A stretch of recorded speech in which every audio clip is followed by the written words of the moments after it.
¿cómo están? Yo soy Saraí, bienvenidos a mi canal. Espero que estén súper bien y hoy les voy a enseñar a hacer slime. Lo que necesitamos es pintura, también escarcha, que es opcional, brillantina o glitter, agua, una cuchara para revolver y otra para sacar la pintura. Almidón líquido, que lo pueden encontrar en Walmart, y pegamento blanco o pegamento transparente. El procedimiento: empezamos a echar la goma de la cantidad que queramos nuestros slimes.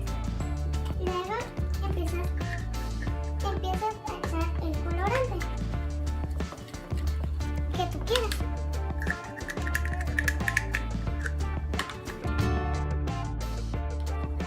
Y bueno, ya que tengamos bien mezclado nuestro color, vamos a echar un poquito de agua y lo mezclamos muy bien con nuestro color. Ahora le echamos la brillantina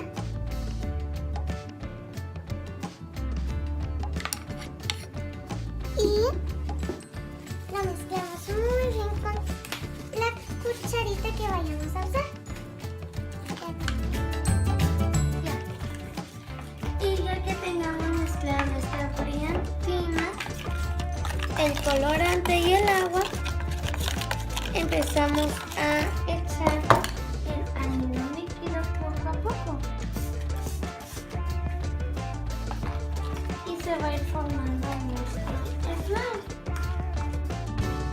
Ahora ya que hayamos hecho, empezamos a amasar y amasar y amasar hasta que nos quede nuestro slime. Y bueno, así nos quedaría nuestro slime después de ya haber amasado mucho, y algo así te quedaría tu slime.